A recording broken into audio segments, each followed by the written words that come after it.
So guys, welcome back your class and now again we are back with the second part and my name is विजय। और जैसे कि आप सभी को पता है कि हम ह्यूमन डेवलपमेंट वाला चैप्टर कर रहे थे, चैप्टर 4 है, वर्ल्ड वाली बुक का है। वीडियो का पहला पार्ट अपलोड हो चुका है, now this is second part. अगर आप चैनल पे नए हैं तो फेसबुक पेज, इंस्टाग्राम, टेलीग्राम और ट्विटर पे हमारे साथ जुड़ सकते हैं। स्पेशली हम टेलीग्राम पे आपको नोट्स प्रोवाइड करवाते हैं, तो वहाँ ज्वाइन हो जाइएगा, आपके लिए फ़ायदा है। ठीक है, मेरा बोलना काम था, ज्वाइन होना आपका काम है।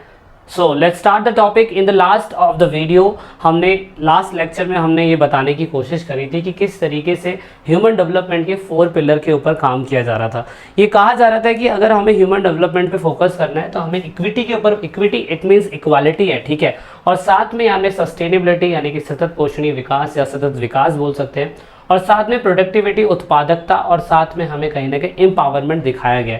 इसमें बताया गया कि इंसान के ह्यूमन डेवलपमेंट के लिए ये बेसिक चीज़ें होती हैं जिसे किसी भी गवर्नमेंट को देना ज़रूरी होता है। एक एक करके समझते हैं। सबसे पहले हम जानते हैं कि इक्विटी का मतलब होता है कहीं ना कहीं इक्वालिटी से। तो याद रखिएगा, यहाँ पे equal opportunity available to everyone, it is a main motto. मतलब सरकार किसी भी व्यक्ति को किसी भी जाति, धर्म, सेक्स, प्लेस ऑफ बर्थ और कास्ट, रेस, रिलीजन, इनके हिसाब से कभी भी डिस्क्रिमिनेट नहीं करना चाहिए। मतलब अगर इंसान का ह्यूमन डेवलपमेंट होगा, सपोज मान लीजिए कि हम एक को कह रहे हैं कि यार तू तो क्या कहते हैं बांग्लादेशी है, और एक को कह रहे हैं ये रहता वो इंडिया के अंदर है, लेकिन अगर उसको इक्वल इक्वालिटी नहीं दी जाएगी तो सिंपल सी बात है, एक बंदा मतलब बहुत बूस्ट होता चला जाएगा और एक बंदा बिल्कुल लो होता, डिक्लाइन की तरफ होता चला जाएगा। तो कहने का मतलब यहाँ पे ये है कि हम किसी भी व्यक्ति के साथ, समाज में जो व्यक्ति रह रहा है वो समान है, और ह्यूमन डेवलपमेंट के लिए हमें हर व्यक्ति के साथ इक्वालिटी दिखाई जानी चाहिए। एग्जाम्पल के लिए अगर मैं जीता जागता एग्जाम्पल एक स्टूडेंट का ले लूँ, जो मैं कह सकता हूँ थोड़े से विलेज वाले प्लेसेस पे रहता है। तो अगर हम विलेज वाले प्लेसेस पे देखेंगे तो ऐसे बहुत सी लड़कियां हैं जिनको आज की डेट में भी डिस्क्रिमिनेशन का सामना करना पड़ता है और उनको स्कूल नहीं भेजा जाता है आज की डेट में भी। भ्रूण हत्या, domestic violence is also one of the part, जहाँ पे समाज में महिलाओं को आज भी समाज में बराबरी का दर्जा नहीं मिल पा रहा है। तो इसीलिए ह्यूमन डेवलपमेंट में स्पेशली वुमेन भी आती हैं। ज़रूरी नहीं है कि मैन का ही डेवलपमेंट हो रहा है तो वही डेवलप हो रहा है, तो वही ह्यूमन डेवलपमेंट की कैटेगरी में और सारा कॉन्ट्रीब्यूशन वही कर रही है, ऐसा बिल्कुल नहीं है। हमें डेवलपमेंट के लिए ये करना पड़ेगा कि हमें सभी को समाज में साथ लेके चलना है। सबका साथ सबका विकास मोदी जी का नारा है, जो फॉलो नहीं हो रहा है उनके द्वारा, तो वो चीज़ हाँ क्या कहते हैं हो रहा है, तो हमें ऐसा करना चाहिए, ऑफकोर्स हमें करना चाहिए। दूसरा है हमारा sustainability, continuity in availability of resource, each generation must have opportunity. मतलब हमें सतत पोषणीय विकास बनाए रखना है, क्योंकि हमें पता है कि समाज में गरीबी को हम एकदम से खत्म नहीं कर सकते। सतत पोषणीय विकास का मतलब है कि पर्यावरण का ऐसा इस्तेमाल करना जो आने वाले लोगों के लिए भी फायदेमंद साबित हो सके, पीढ़ी टू पीढ़ी, जनरेशन टू जनरेशन उसका इस्तेमाल हो। ह्यूमन डेवलपमेंट का मतलब यही होता है कि ठीक है, आज की डेट में जो भी रिसोर्स आपके पास है वो आप आज की डेट में उन लोगों को इस्तेमाल करने तो दे रहे हैं, लेकिन आने वाली जनरेशन में भी उसका यूज़ होना ज़रूरी है, क्योंकि संसाधनों का अगर दुरुपयोग हो जाएगा तो ह्यूमन डेवलपमेंट कैसे होगा। एग्जाम्पल के लिए कोयले का इस्तेमाल, पेट्रोल का इस्तेमाल अभी आपने अपने डेवलपमेंट के लिए कर लिया, आपने अपने डेवलपमेंट के लिए अपने आप को चांद पहुँचा दिया, लेकिन आने वाली जनरेशन उन चीज़ों को एक्सेस ही नहीं कर पा रही है। तो ऐसे डेवलपमेंट का क्या फ़ायदा, ऐसे डेवलपमेंट का कोई फ़ायदा नहीं होगा। सो दैट इज़ वाई हमें डेवलपमेंट करना है, अगर ह्यूमन डेवलपमेंट करना है तो हमें सस्टेनेबिलिटी के ऊपर फोकस करना ज़रूरी है।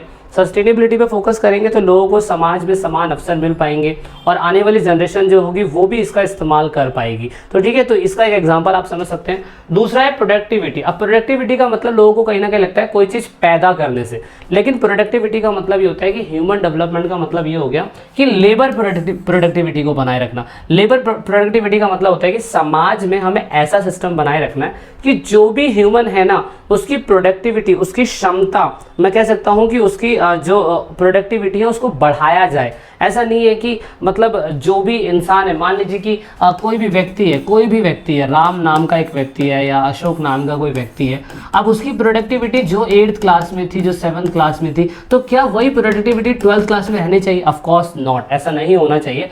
तो हमें उसकी प्रोडक्टिविटी पे फोकस करते रहना चाहिए। मतलब जो अभी आप 12th क्लास में पढ़ रहे हैं, अपने ह्यूमन स्किल के हिसाब से, अपने ब्रेन के हिसाब से आपका जो भी डेवलपमेंट हुआ है आप वो कर रहे हैं, लेकिन क्या इन फ्यूचर आपकी प्रोडक्टिविटी वही रहेगी? Of course not. आप बढ़ेंगे, आपका दिमाग बढ़ेगा, आपकी सोच बढ़ेगी, आपको चीज़ों को देखने का और समझने का नज़रिया बढ़ेगा। तो सरकार को भी ऐसा ही करना चाहिए, क्योंकि जनता जो है, जनता जनता वो किसी सरकार के लिए या किसी देश के लिए एक मूल्यवान धन की तरह है। अगर वो उनको प्रोडक्टिविटी नहीं करेगा तो सिंपल सी बात है, जो आने वाली टेक्नोलॉजी होगी, जो भी चीज़ें होंगी, वो उनका इस्तेमाल ही नहीं कर पाएंगे। मतलब गांव देहात जैसे जगहों के अंदर आज की डेट में जो किसान हैं वो प्रोडक्टिव हो ही नहीं पा रहे हैं, वो अभी भी वही पुराने टाइप से खेती कर रहे हैं, जबकि किसान ही कितनी आगे पहुंच चुकी है, बड़े बड़े ज़मींदार उसको एक अच्छे लेवल पे करने की कोशिश कर रहे हैं। तो ये ह्यूमन डेवलपमेंट नहीं होगा अगर लेबर प्रोडक्टिविटी नहीं बढ़ेगी। ठीक है, दूसरा एग्जांपल है एम्पावरमेंट।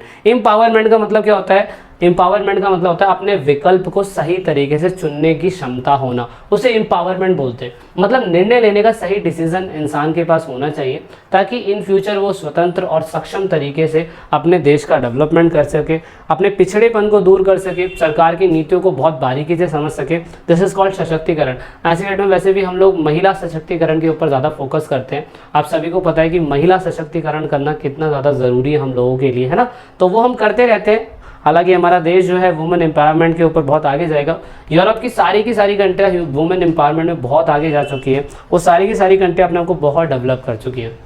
अब इसके अलावा दूसरे और अप्रोच भी बताए गए हैं जो ह्यूमन डेवलपमेंट के लिए बहुत इंपॉर्टेंट माने जाते हैं। कि अगर ये पुराने कॉन्सेप्ट में कह सकता हूँ कि पुराने कॉन्सेप्ट में सरकार इन चीज़ों पे फोकस कर रही है कि अगर हमें ह्यूमन डेवलपमेंट को चेक करना है तो ये भी एक तरीके होते हैं। नंबर 1, पैसा। ना बाप बड़ा ना भैया, सबसे बड़ा रुपया। All you know that. अगर आपकी जेब में पैसा है तो आपसे लोग पूछेंगे कैसा है, तो ये सिस्टम है, बिल्कुल फैक्ट है। तो that is why human development को तय करने के लिए हमें सबसे पुराना तरीका यही है, स्वतंत्रता के टाइम पीरियड पे आय के स्तर को तय करना सबसे पुरानी विधि है। मतलब अगर किसी इंसान का पैसा अच्छा कमा रहा है तो सिंपल सी बात है, उसका लिविंग स्टैंडर्ड जो है वो ठीक होगा, तो उससे हम पता कर सकते हैं कि हाँ भाई मानव विकास हो रहा है। दूसरा, वेलफेयर, कल्याण अप्रोच। इसे हम कल्याण अप्रोच भी बोलते हैं, ठीक है, इसे हम वेलफेयर अप्रोच भी बोलते हैं। इसमें क्या होता है, इसमें सरकार ना अपना सारा का सारा पैसा कोशिश करती है कि मतलब हेल्थ में या बेसिक चीज़ों में, हॉस्पिटल्स में, एजुकेशन में खर्च करें। अगर वो हेल्थ में, एजुकेशन में और बेसिक चीज़ों पे खर्च करेगी तो ये जनता के ही कल्याण की बात होगी। तो सरकार अगर ऐसी चीज़ें कर रही है जनता के लिए तो यकीन मानेंगे कि वो देश ह्यूमन डेवलपमेंट की तरफ जा रहा है। दूसरा, बेसिक नीड्स है। बेसिक नीड्स में अगर सरकार लोगों को health, education, food, water security या supply, sanitation facilities, housing problem, इन सभी से इजाज़त दिला रही है अगर सरकार उनको, तो सरकार उन्हें आधारभूत सेवाएं दे रही है और वो कहीं ना कहीं ह्यूमन डेवलपमेंट के लिए अच्छा है। अब यहाँ पे कैपेसिटी की बात करी गई है, तो हमारे जो अमर्त्य सेन, अगर आपने देखा हो, प्रोफेसर अमर्त्य सेन, इन्होंने ये बताया कि ये सारी चीज़ें, जो भी चीज़ें हैं, ठीक है, ये सारी चीज़ें सरकार दे रही है, खुद भी एक्सेस कर पा रहे हैं, तो इंसान के पास कैपेसिटी तो होनी चाहिए ना उसको प्राप्त करने के लिए। अगर आपने हॉस्पिटल खोल दिया, आपने हॉस्पिटल बना दिए, आप लोगों को कहते हैं कि आप 5 रुपये की पर्ची कटवाइए, डॉक्टर से मिलिए, मेडिसिन खरीदिए और आप क्या कहते हैं आसानी से अपने आप को हेल्दी कर सकते हैं। लेकिन अगर वो व्यक्ति उस तक उसे एक्सेस ही नहीं कर पा रहा है, उसकी कैपेसिटी ही नहीं है, तो ऐसे डेवलपमेंट का कोई फ़ायदा नहीं है। तो इसलिए हमें कैपेबल भी करना पड़ेगा उसे। कैपेबल कैसे करेंगे? उसको जॉब दे सकते हैं, उसको कुछ और चीज़ें फ्री मुहैया करा सकते हैं, या ऐसा कुछ कर सकते हैं कि जो हॉस्पिटल दूर हैं, डिस्पेंसरी उनके आसपास के जोन में कर सकते हैं कि इंसान एटलीस्ट प्राइमरी जो एक्टिविटी, प्राइमरी जो हेल्थ होती है, एटलीस्ट उसको उस तक तो क्या कहते हैं पहुंचने में मदद मिल सके ना। तो ये अच्छा, एक सबसे इंपॉर्टेंट चीज़ जो 1990 के दशक में ह्यूमन डेवलपमेंट को तय करने के लिए एक सिस्टम बनाया गया था, वो था हमारा UNDP। याद रखिएगा, UNDP क्या है भाई? United Nation Development Programme. United Nation Development Programme एक ऐसा प्रोग्राम है, याद रखिएगा, एक ऐसा प्रोग्राम है यूनाइटेड नेशन डेवलपमेंट प्रोग्राम, जिसमें हमने ये कहा कि जिसमें यूनाइटेड नेशन सभी देशों के 186 या 183 देशों के स्टैटिक्स को उठाता है। सारी कंट्रीज के अंदर इन्वॉल्व नहीं है। और उन्होंने बताया कि हम लोग क्या करते हैं, हम इसमें 3 चीज़ें चेक करते हैं। हम ये चेक करते हैं कि कोई कंट्री अपने नागरिकों को एजुकेशन, हेल्थ या एक्सेस टू रिसोर्स दे रही है या नहीं दे रही है। मतलब एजुकेशन तो मिल रहा है, ठीक है, हेल्थ भी मिल रहा है, रिसोर्सेज की तरफ लोग एक्सेस कर पा रहे हैं नहीं कर पा रहे, ये UNDP रिपोर्ट तैयार करती है। हालांकि ये UNO का ही एक पार्ट है, तो UNDP तैयार करती है इसे। और UNDP बताती है कि हमने एक स्केल ले रखा है। स्केल क्या है? स्केल कुछ ऐसा है, स्केल समझा देता हूँ मैं, क्योंकि स्केल बच्चों को दिक्कत हो रहा है समझने में। मैं थोड़ा सा इसको वैसे दिखाता हूँ आपको। इसमें उन्होंने एक स्केल तय करा है, उस स्केल के तहत उन्होंने बोला है कि इस तरीके से हम स्केल तय करेंगे। तो स्केल क्या है भाई? स्केल, आपका स्केल होता है ना, उल्टा होता है ना, तो इन्होंने क्या करा, इन्होंने 0 से 1 के बीच में स्केल रखा है। तो यहाँ पे 1 2 ऐसे करते करते करते करते लाइनें हैं, याद रखिएगा। तो मतलब इन्होंने क्या करा है, इन्होंने 0.1 0.2 ऐसे करते 0.892 ऐसे करके 0.921 ऐसे 0.999 फिर 1 हो जाएगा। तो ये एक स्केल रखा है इन्होंने, इस स्केल के अकॉर्डिंग बताया है कि कौन सी कंट्री ये तीनों चीज़ें बेसिक प्रोवाइड करवा रही नहीं करवा रही है। हर साल यूएनडीपी की रिपोर्ट पेश होती है और हमारा कभी भी क्या कहते हैं 130 से आंकड़ा ऊपर गया ही नहीं है। इतनी बेइज्जती वाली बात है हमारे लिए कि यूएनडीपी बताती है कि इन देश का ह्यूमन डेवलपमेंट इस प्रकार का है। तो हमारे पास आंकड़े हैं, अगर आपको स्टैटिक्स रिसेंटली वाले पता है तो मुझे कमेंट करके ज़रूर बताइएगा कि यूएनडीपी रिपोर्ट के अकॉर्डिंग भारत की क्षमता अभी क्या है। अगर मैं क्या कहते हैं यहाँ पे अगर 2010 की बात करूँ तो 2010 12 14 15 16 17 में 130वें नंबर पे थे हम लोग, ठीक है। फिर उसके बाद यहाँ पे 17 के बाद 18 आया, 18वें में हम 129वें नंबर पे थे।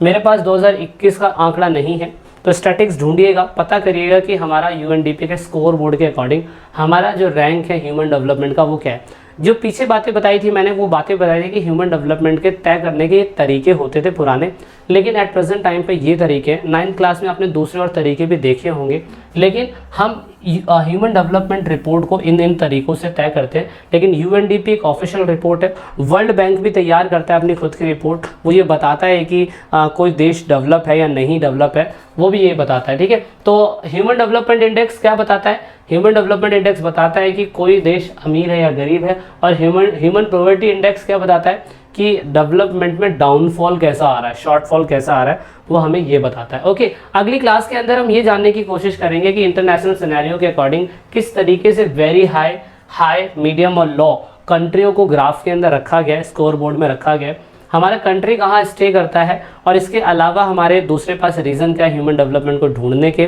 कि हम इन तरीके से भी ह्यूमन डेवलपमेंट को ढूंढ सकते हैं। और हमारे कंट्री का लो रेट स्कोर बोर्ड होने का कारण क्या है कि हम 129 और 130 नंबर पे आते हैं।